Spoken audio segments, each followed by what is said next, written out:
Ignition sequence starts. 6, 5, 4, 3, 2, 1, 0. Liftoff. We have a liftoff.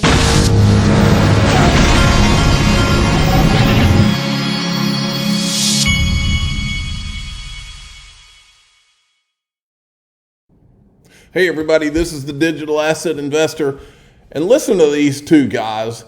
This is something that I don't like, is they're trying to, well, I guess in the age of the World Economic Forum where you'll own nothing and you'll be happy, it seems like it's pretty offensive to me what these guys are saying. They're basically telling Americans to expect less after their friends with their support have put us into the situation financially that this country is in, and they have benefited from it. And now they want you to lower your expectations for what you should expect for you and your family. I think the best road ahead to human happiness is to expect less. I think it's going to get tougher. And I think the solution of having a huge proportion of the young and brilliant people all go into wealth management is a crazy development in terms of its natural consequences for American civilization. We don't need as many wealth managers as we have. Charlie was born. You don't really need to listen to the rest of it. They're talking about wealth managers and all of this.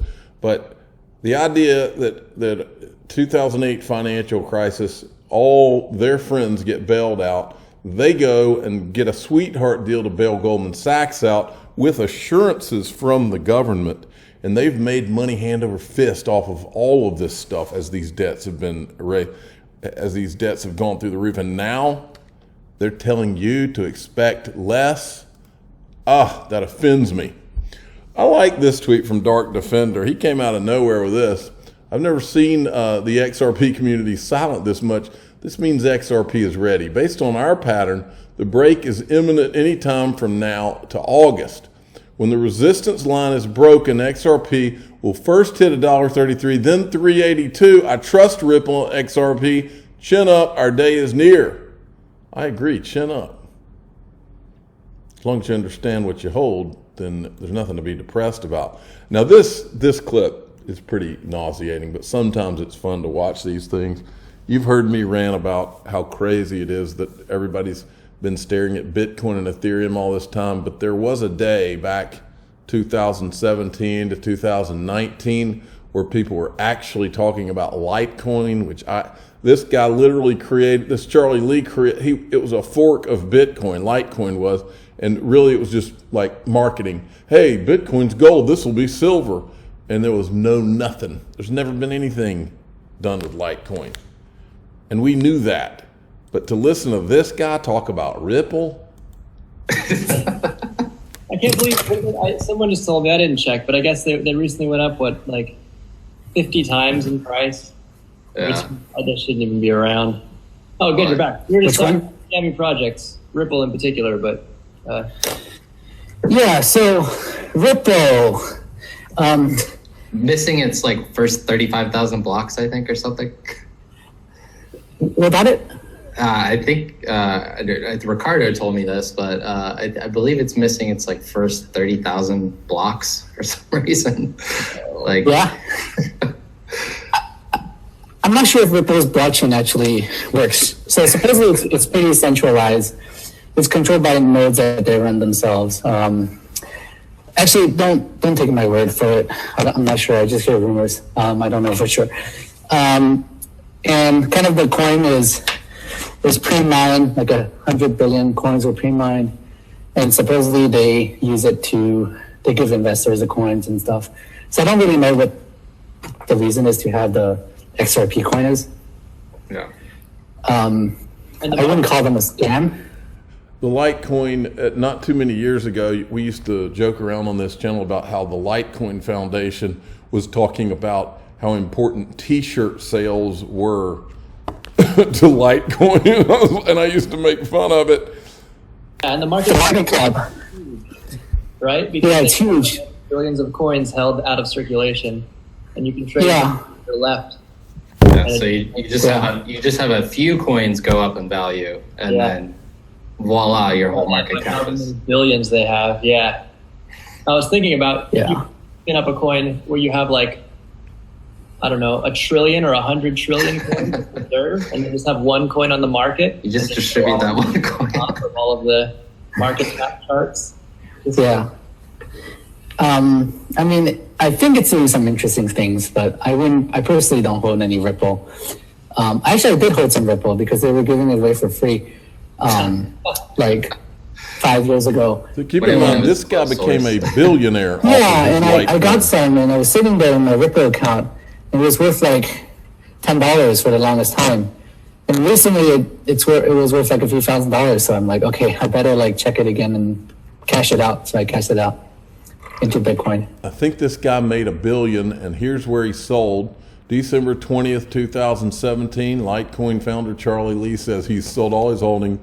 Meanwhile, I wonder who all was left holding the bag.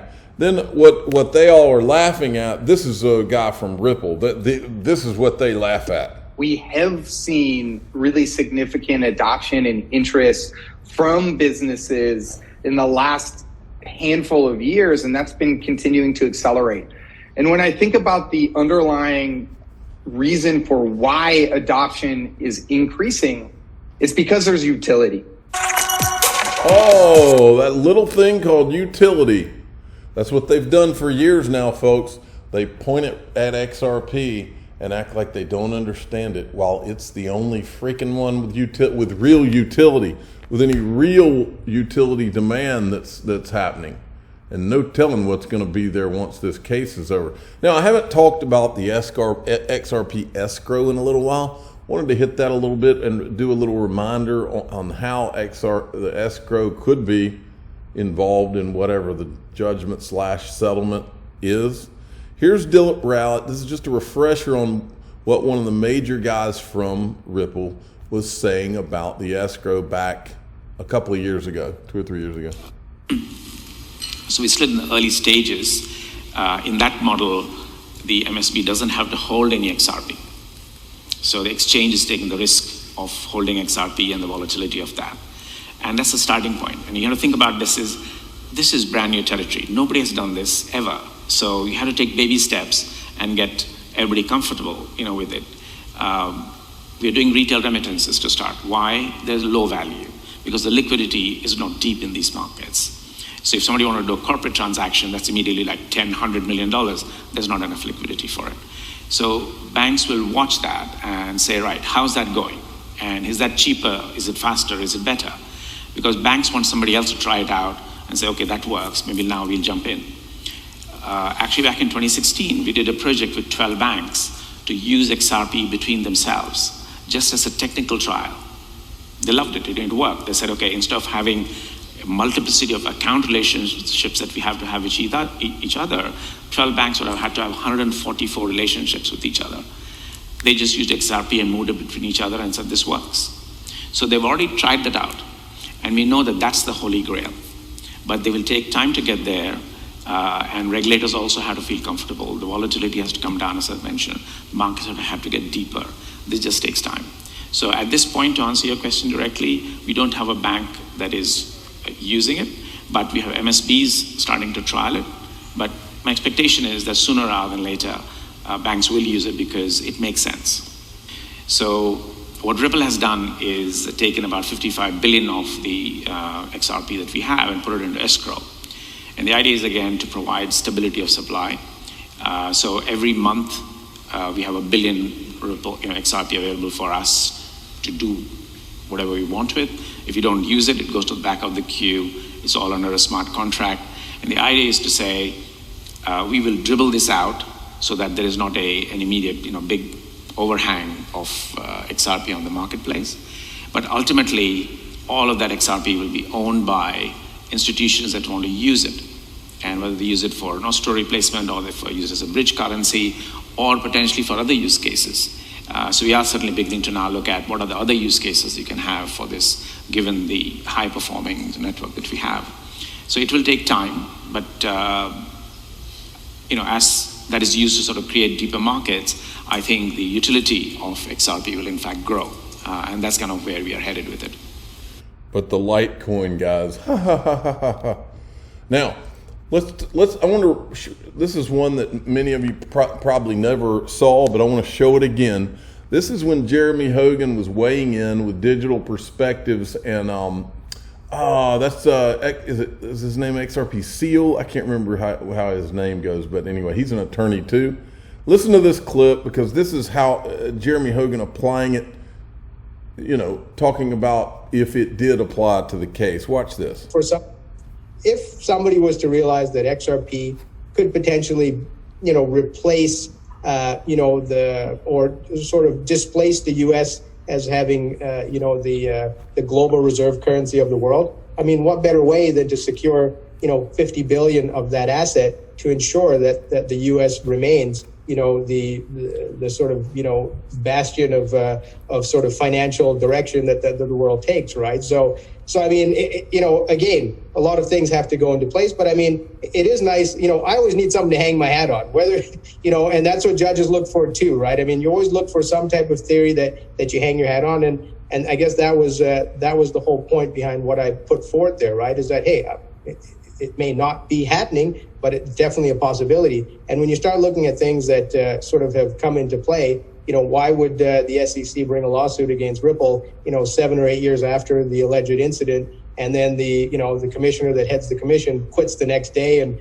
most of the commissioners are gone. And, you've kind of got a bunch of people in an ill-timed lawsuit, asking for the wrong things. I mean, it makes you wonder if it's just a delay tactic to sort of, for something greater. So, again, it is all speculation, but certainly as a lawyer, I mean, we just try to make our best sense of things. And sometimes when things piece together nicely, I mean, they make a good argument to hang your hat on, right, Jeremy? Absolutely. Well, what Seal just said is, I'm not one to rain on a good speculation parade, so I'm going to go with you guys here. So here's my take on it. So if the U.S. government wants the escrowed XRP, it will have it. There's no doubt about it. There's no doubt in my mind. And I think most U.S. citizens that aren't involved in law in any great detail don't realize how exposed we are to our government. There's only two things that separates that XRP, if the government wants it, from Ripple and the government.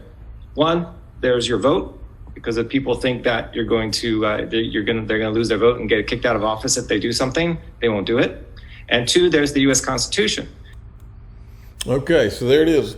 I'm the digital asset investor. I'm not an investment advisor. This is for entertainment purposes only. Please subscribe, hit the like button, tell your friends and family that was a discussion about XRP escrow in relation to the lawsuit.